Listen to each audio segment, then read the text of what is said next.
upper limb in our whistle-stop tour of the body. So we're going to be learning bony anatomy today, and then we'll clothe the anatomy next week with the blood vessels, nerves, and we'll look at some of the muscle groups as well. So bones and joints this week with the upper limb. So it's got some similarities to the lower limb. Yeah. So let's just go through those. So it's supported on a girdle. So in the lower limb we have the pelvic girdle, and in the upper limb we've got the shoulder girdle. Okay. The girdle attaches to the other bits of the skeleton by this little joint here called the sternoclavicular joint, which we've identified on ourselves, haven't we?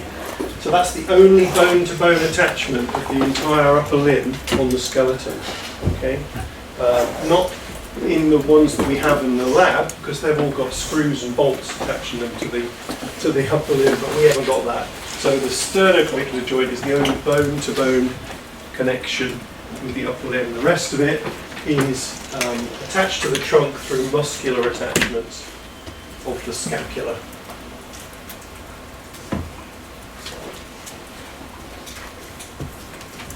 The rest of the trunk is called the axial skeleton, yeah, and this is one of the appendages, so it's known as the appendicular skeleton. So the lower limb and the upper limb are both part of the appendicular skeleton, and the axial skeleton is the rest. We've got a single proximal long bone called the humerus, and in the lower limb we have a single proximal long bone called the femur. We have a pair of distal long bones, yeah, called the radius, which is the lateral one, and the ulna, which is the medial one. The radius is near the thumb, so the radius is on the thumb aspect, which is the lateral aspect of the forearm. And we have a pair of distal long bones in the lower limb called the tibia and fibula, correct. And which one of those is the lateral one? Tibia. No. Fibula is the lateral one. Still some work to do, guys. Still some work to do. So the lateral of the pair in the lower limb is the fibula, and the lateral of the pair in the upper limb is the radius. I know, I am. We've got a whole group of short bones called the carpals, yep, and in the lower limb they're called the tarsals. And then we have some miniature long bones, which are called the metacarpals. What are they called in the lower limb? Metatarsals. Very good, you start to redeem yourself. And then we have phalanges, yeah, which make up our fingers and thumb, and we have phalanges in the lower limb, which make up our toes, our great toe. 5-digit extremity. So they're the similarities, okay? So the model is there, and it's followed through in the upper and lower limbs. We have regions, so we call it the shoulder region, and then we have the arm. Do you remember that which bit of the lower limb is actually officially the leg? From knee to ankle, yeah. So that's officially the leg. Well, in the upper limb we have an official arm, okay, which is shoulder to elbow, this bit here, which I've actually labelled as brachium because that's the other name for it. So brachium or arm.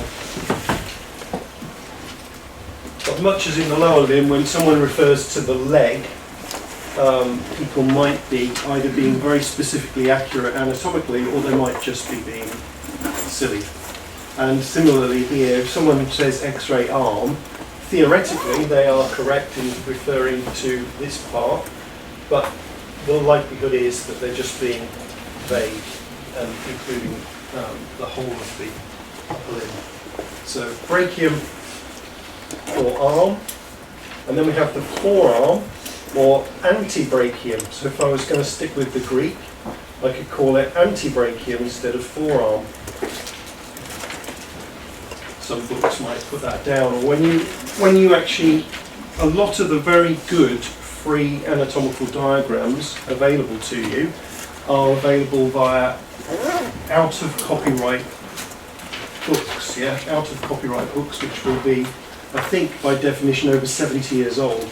So sometimes you can get some really great diagrams, but they've got really weird names for some of the bones and really weird things. So by all means use them, get them, but you might end up having brachium and antebrachium, and you might end up with various unusual Latin-derived names which we don't use anymore.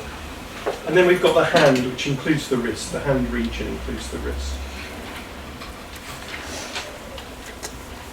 Okay, so let's just add the bones. So we've got the clavicle up there, the scapula and the humerus, and then I've already mentioned the radius and the ulna, and then we've got the carpal bones and the metacarpals and the phalanges. Okay, so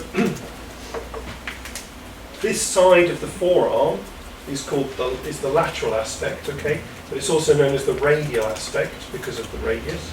And that part of the forearm is the medial aspect, and it's also known as the ulnar aspect. So now you've got synonyms for medial and lateral. Ulnar means medial, radial means lateral. So you'll often hear people talking about, more radially, or, so you've now got synonyms for medial and lateral in the forearm and hand. Okay, joints. So we've got the sternoclavicular joint. This is the only connection between the axillary skeleton and the rest of the appendage. We have the acromioclavicular joint, the glenohumeral joint between the glenoid and the head of humerus, so that's the glenohumeral joint. It's also known as the shoulder joint. Then we have the elbow joint. So this is made up of 3 joints. Okay, so we'll talk about that in more detail in the next couple of slides. But there are actually 3 joints within one joint capsule in here. A bit like the knee has a couple of joints in its joint capsule. The elbow goes one more and has 3 joints within its joint capsule. Combined, it's just called the elbow joint. And then we have the wrist joint.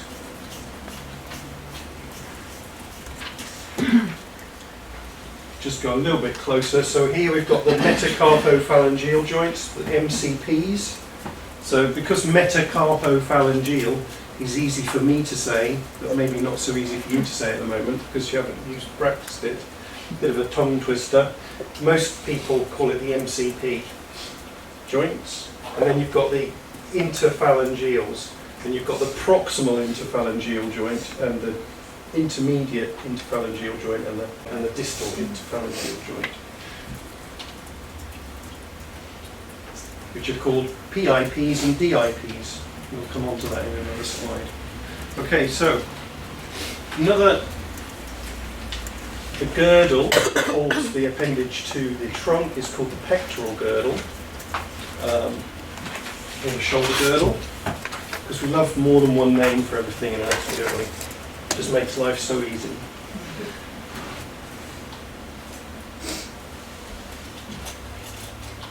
Now, the muscles that hold the scapula to the trunk create what we call the conceptual scapulothoracic joint, but there isn't a joint. It hasn't got synovial fluid in it. It hasn't got a joint capsule or articular surfaces. It's just muscles that allow sliding and gliding of the scapula.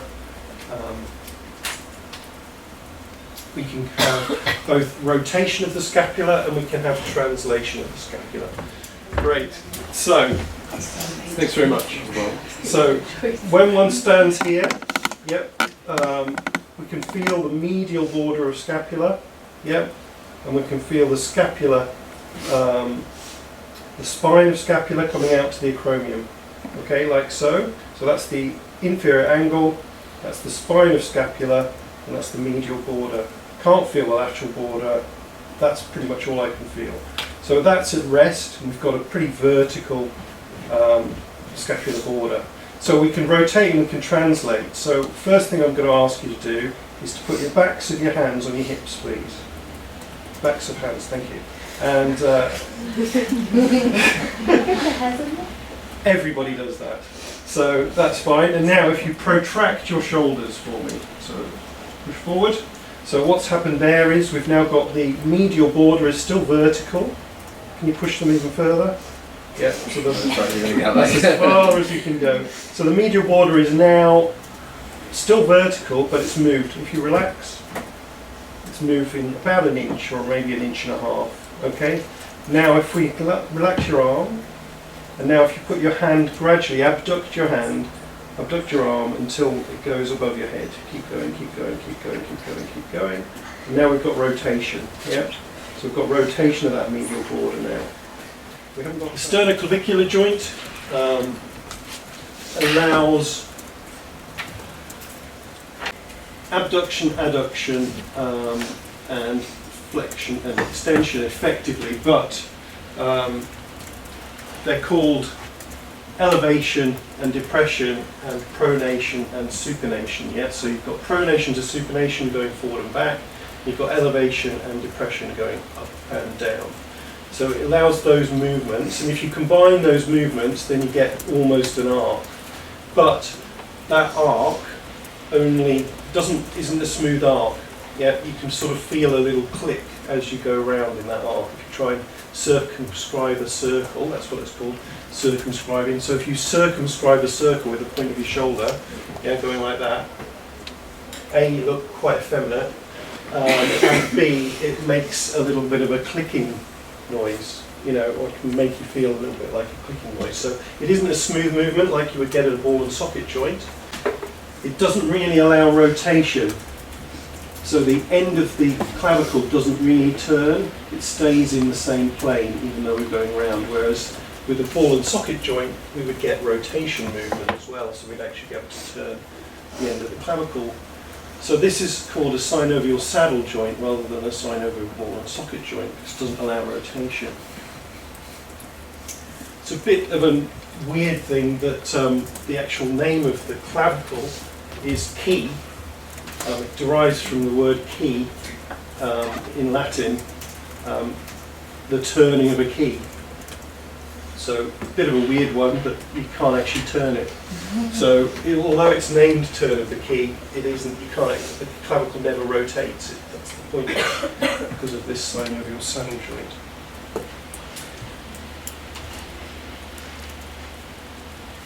The other interesting thing about the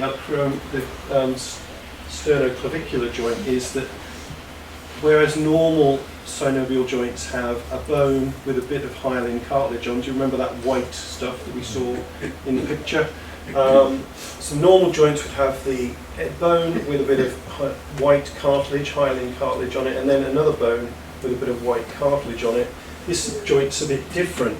What it actually has is, it does have bone with, both of these bones have what we call articular cartilage, hyaline cartilage, but it also has a disc of cartilage between the two, called an articular disc. It's quite a rare thing in the body.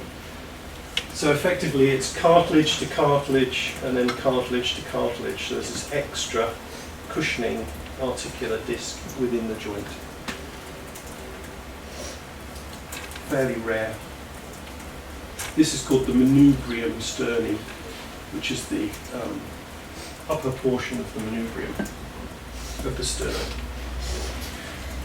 So here's our clavicle. This is the superior aspect of the right clavicle. So if you imagine me stood here and flying forwards at you, then that's the position that you're looking at, my right clavicle here. Some of you might know I ride a motorbike, and I also am an avid YouTube video watcher. Combining those two, you can watch quite a lot of motorcycle disaster sort of videos, and there's one particular one that springs to mind when I look at this, which was a lad driving his motorbike on the motorway following a white van, and the white van was full of workers and they were videoing him out the back of the van, and so the guy was knocking about. So as they were driving along, he was slowing down and then speeding up and then doing wheelies. So there's a particular type of wheelie, which is the normal wheelie is where you raise the rear wheel, raise the front wheel, yeah, on the on fast acceleration. Well, there's something called a stoppie, where you actually pull your front brake on and allow the back wheel to come up. Yeah.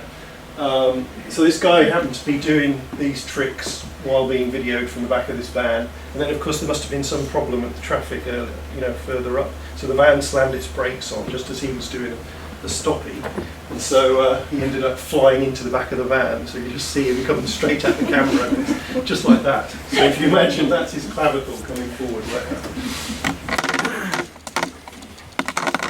So here's the rest of him, yeah, and these are his ribs, yeah, this is his manubrium sterni, this is his left clavicle, and this is his cervical spine. And as you can see, there's a fracture through his cervical spine, because that's probably the result of hitting a van head on in that position at about 70 miles an hour. This is the neural canal where your spinal cord would go. And these holes here are the foramen transversarium, there where your vertebral arteries run to your brain to feed your brain with blood through the holes in the spine. So these are the spinous processes. So the clavicle, back to the clavicle, this is the medial anterior convexity. All these words, you can get your mouth around. So repeat after me. Medial anterior convexity. Medial anterior convexity. Perfect. And then of course it has a lateral anterior concavity. So go for that one. Lateral anterior concavity. Brilliant. These are words you do not say every day. So there's the acromial end. The top of the clavicle is fairly boring. It's pretty plain. There aren't really any features of note on the top of the clavicle. We could call this the lateral end, we could call it the distal end, or we could call it the acromial end. And this one we can call the medial end, the sternal end, and we can call it the proximal end, because it's as proximal as you can get because it's attached to the trunk. Okay, now looking back. So now looking on the same clavicle, we're looking from the feet now. Okay, so we're looking at the underside, the inferior portion of the clavicle. So if we look at this patient here, they're lying down, and if we can imagine looking up through their armpit at the clavicle, this is the view that we would get. Okay? And that is actually a radiographic projection that we do use to look at the clavicle and the shoulder in general. So we've still got that's still the medial end, and this is still the lateral end or the acromial end. But now we've got some features on the underside, which is interesting. So we've got this thing called the rhomboid fossa, we've got the conoid tubercle, we've got the subclavian groove, and the trapezoid line. So this conoid tubercle and trapezoid line, they're attachments to a clavicle, to the ligament that holds the clavicle down. The subclavian groove is where the subclavian artery runs underneath the clavicle and vein, and the rhomboid fossa is just a feature that you can see. So that radiographic projection where we actually x-ray through the armpit, this is what we see. And you can see the clavicle here running in here. And this is the head of humerus, and that's the shaft of humerus. So with the eye of faith, you can see the acromion process of the scapula, and this is the spine of scapula, this is the glenoid of scapula, this is the neck of scapula, and that's the coracoid process of scapula, with a number 2 on it. So the ligaments that attach to the trapezoid line and the conoid tubercle, they attach to this coracoid process of the scapula there to hold the clavicle down, tie it onto the scapula until such time as you rupture them, of course. and then they don't.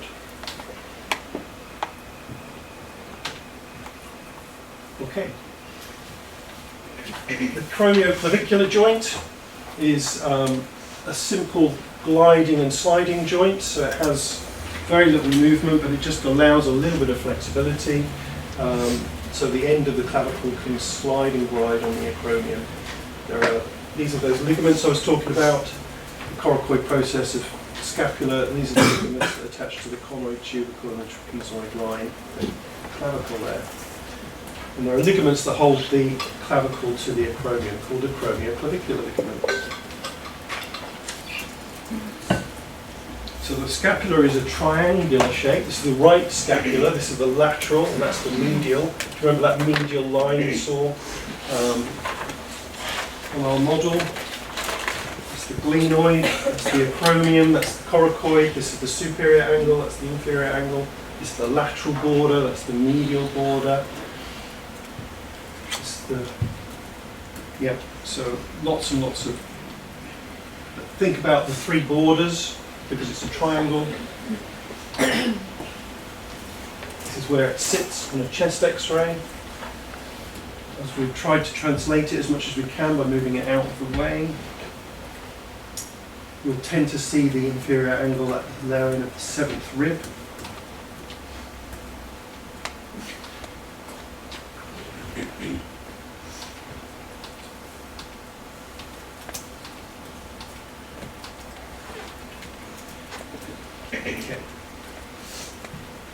Glenoid itself has a tubercle at the top and a tubercle at the bottom. The dish shape of the sort of like scapula is called the subscapular fossa.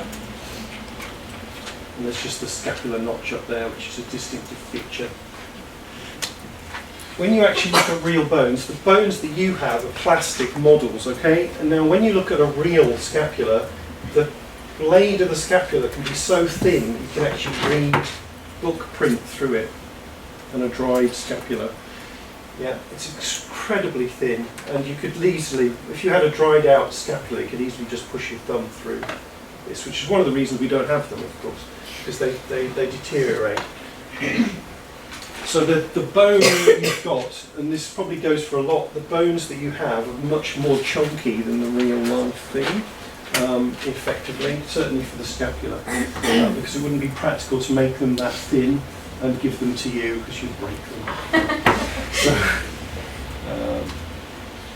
this is a picture of me earlier on. What's funny about that? So here's the scapula on the back of the person, just to give you some indication of where it is again.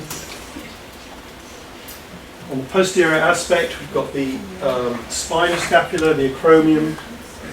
The spine will be an indicator for the third thoracic vertebra. So you could see that as on our model we were looking at the spine, we could run our fingers down the spine of scapula, so that's a handy indication of where the third thoracic vertebra is, as long as the patient stood in the anatomical position. It's a bony landmark.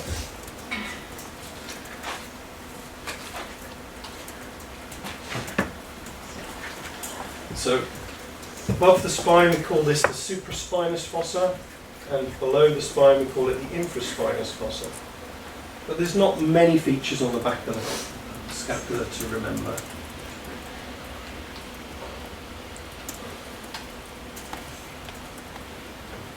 If we look at the end of the scapula, so we're looking at the actual glenoid, you can see that the spine of scapula goes posterior, coracoid process goes anterior, and then we've got the acromion at the top there. And there's a ligament that runs between the acromion and the coracoid on the same bone to create this arch, the coracoacromial arch. And there's a bursa that sits under there. These bursa, do you remember I said they're like bags of fluid that allow lubrication? So as we move our arm up here, then the head of humerus is running underneath that arch, and there's a little bursa that makes it go nice and fluid, so that it doesn't get caught up and so it doesn't rub. Yeah, and quite often, if you get patients who've moved their arm fine up to about 30 degrees and then can't move it beyond there, it's really painful. They think there's something seriously wrong with them. What will have happened is that bursa will have dried up. It's called bursitis, or maybe got infected, got sticky, and therefore they get pain when they try and move beyond. This is the tendon of the long head of the biceps that attaches to the supraglenoid tubercle. So that goes to the biceps, and then the biceps attaches to the radius. So as we do our bicep curl like this, then we're pulling on the supraglenoid tubercle there. So this is a ball and socket joint. We've done this to death. It can do all of the movements that you expect it to. The humerus itself has greater and lesser tuberosities. Where the femur used to have greater and lesser trochanters, the humerus we now call them tuberosities because they're a bit smaller. Between them you have something called the intertubercular sulcus, which is where that tendon of the long head of the biceps goes. So it attaches here at the glenoid and runs down and through that gap, and then the biceps muscle is here. Okay, intertubercular sulcus. Because it's anatomy, we have another name for it called the bicipital groove.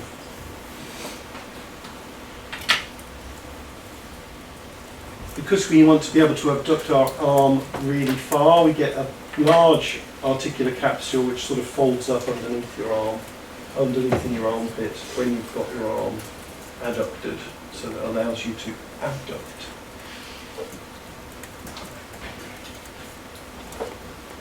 Features of the humerus. So we have the head, nice and shiny and covered in white articular cartilage. After the head we have the anatomical neck, which is that green line there. Then below that, below the greater and lesser tuberosities in the bicipital groove, we have the surgical neck. It's called the surgical neck because that's where people break it. So you don't break the anatomical neck, you break through the surgical neck there. Then halfway down on the lateral aspect, we've got something called the deltoid tuberosity, which is where the deltoid muscle attaches. The deltoid is an abductor, which you use when you move your arm out into abduction. Then we have the lateral supracondylar ridge, the medial supracondylar ridge, capitulum, the trochlea, which are the articular surfaces in the elbow. We've also got the radial fossa, which I'll come on to, and the coronoid fossa. There are lots and lots of things. You only need 6 marks. If you get elbow, you need 6 things on the distal humerus to name. If you get shoulder, you need 6 things on the proximal humerus to name.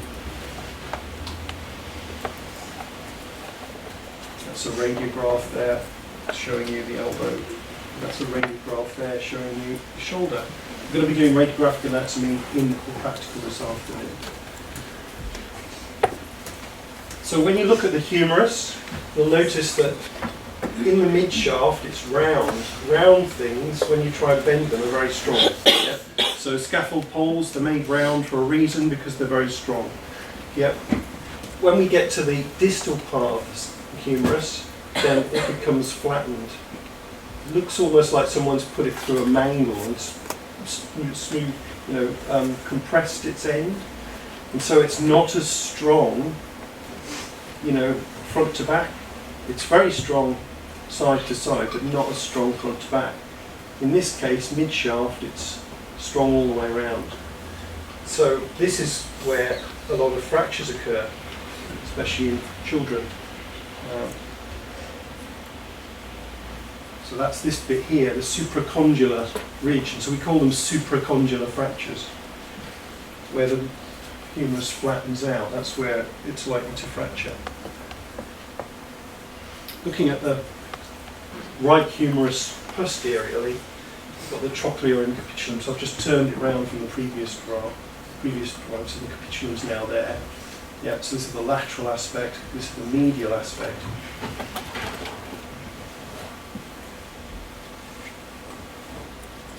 Okay, so we have medial epicondyle, the lateral epicondyle, and this is the trochlea. The trochlea is pulley shaped, that's what people call it. But of course, it doesn't really help you guys because you don't really know what pulley is, do you? Unless you've worked in a sailing rigging ship or something. But it's meant to look a bit like the surface of a pulley.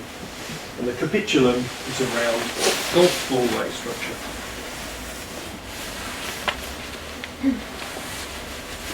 The posterior part of the humerus also has a depression in it to accept the olecranon of the ulna, called the olecranon fossa, and it also has this groove between the medial epicondyle and trochlea, which is where the ulnar nerve runs. We'll talk about that next week, but the ulnar nerve is basically the source of your funny bone. So if you ever whacked your elbow and gone, "Wah!" then it's because the ulnar nerve has taken a bit of a beating. Okay, so the hinge, it's 3 joints in one, the elbow, but the main joint is between the radius, the main joint is between the ulna and the humerus, and that is a synovial hinge joint. The ulna and the humerus synovial hinge. You then have the radius and humerus, which also acts like a hinge, and then you've got the joint between the radius and the ulna, which is a synovial pivot joint.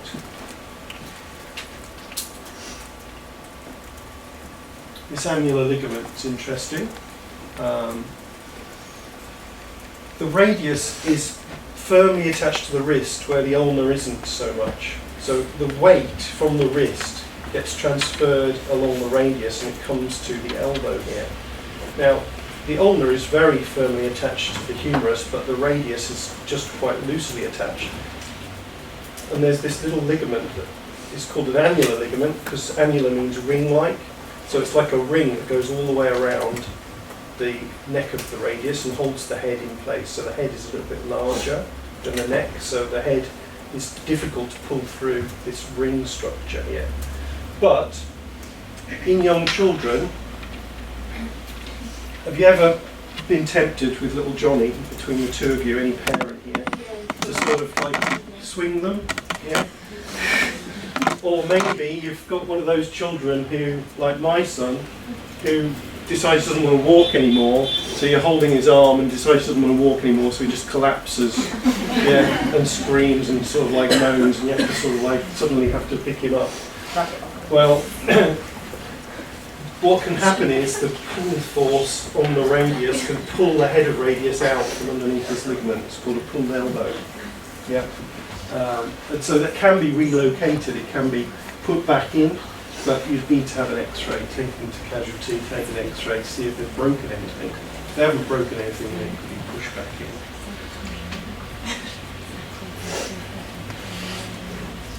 So here's just another picture of what's going on here. So there's the capitulum, which the radius articulates with, there's the trochlea that the ulna articulates with, and then the head of radius articulates with the ulna at the proximal radio-ulnar joint. And that's a rotating movement, so that allows your pronation and supination at the wrist. So we pronate and we supinate. The radius rotates at the elbow. Normal acts of daily life require quite a lot of movement at the elbow. Getting arthritis of the elbow is very incapacitating, and it's a very complicated joint, so it's very difficult to replace. So replacing the hip is fairly easy, replacing the knee is a little bit more challenging but fairly easy. Replacing the elbow is very, very difficult to give those sorts of movements. Okay, so when we measure the angle in the anatomical position between the humerus and the ulna, then when we look at men, we get a rough, obviously there is all sorts of variation, but the average is between 10 and 15 degrees of deviation, yeah, of valgus deviation. Valgus means away from the midline, okay? But when we look at the same angle in females, we get a larger deviation, more than 15 degrees. Which is one of the reasons why throwing is more challenging, for females. Speculation as to why we have this difference. People say it's because the pelvis is narrower in a man than it is in a woman. But how many people walk around like that? It doesn't make any sense, does it? So to accommodate a wider pelvis. But I don't sleep like that. I don't think I've ever been in this position, apart from this position. It doesn't really make any sense, does it? The only thing I can think is to be able to carry bigger shopping bags.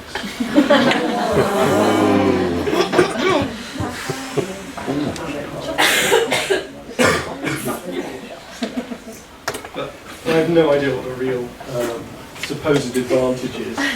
Okay.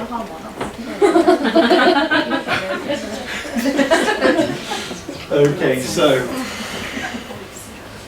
going through these again. So head of radius we've talked about, the neck of radius where that annular ligament rings round, and then we've got the radial tuberosity where the biceps attaches.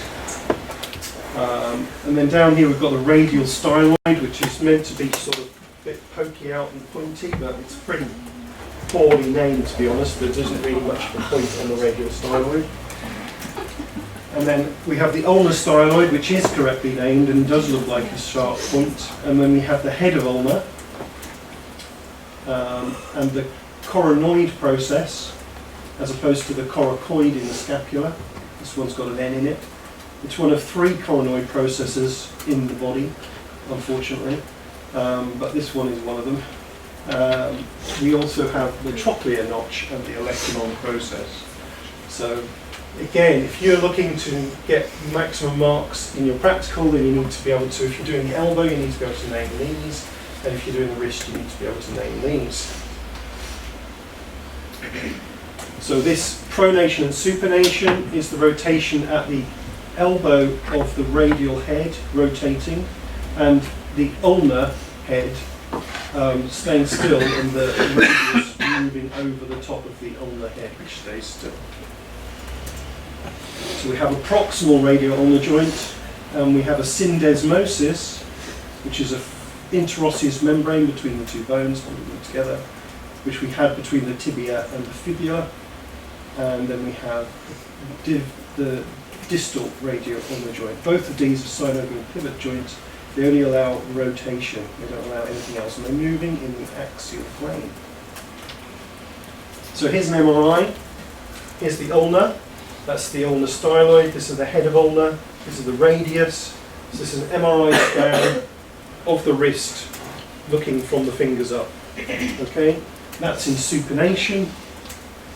And then this one is part pronated. So there's the line. You see how the ulna has not changed its position. Yeah, the ulna is identically positioned. So in this case, if I was to feel at the anterior portion, then I can feel the head of ulna. Yeah? But when I rotate round, then I'll be able to feel the ulnar styloid coming up. If I continued that movement on, then the ulnar styloid would be anterior. Yeah? So if I do that, head of ulna. Yeah? If I do that, head of ulna. The head of ulna is always at the top. Ulnar styloid's in there. We're going to be doing that in the practical as well. We can have a long ulna or a short ulna, different anatomical variants. Some people have long ulnars, some people have small ulnars. There's an articular disc, cartilage disc, like we saw in the sternoclavicular joint, sitting between the carpal bones and the head of ulna there, which is what fills the gap. So the wrist joint, synovial condyloid. This is the first line of carpal bones connecting to the radius. Allows flexion, extension, adduction, abduction. And then we have the intercarpal joints, little synovial plane joints that allow the carpal bones to move on each other, and that's a synovial plane joint. So combined, just like we did in the ankle, When we combine all those, we've got quite a range of movement, but this one only allows flexion, extension, adduction, abduction. That one allows a lot more. Combined, we get all the movements of the wrist. So, looking at the hand, we can put the bones on the hand. We have 8 carpal bones. Strictly speaking, we only have 7 carpal bones and 1 sesamoid bone, but people talk about 8 carpal bones. Then we have the metacarpals and the phalanges. It will become important to you before the first week of your clinical placement to have memorised these. So, one of the first things you will ever x-ray is a hand, and the radiographer will ask you to name these on the first x-ray that you produce. So, make sure you know them. There are various mnemonics available. Some are clean. So think about how you're going to memorise them. I would always memorise them in rows. So I would always memorise them from the first row and the second row. I tend to like naming the pisiform or pisiform last, but some people name it in the first row. Up to you how you do that. Wow.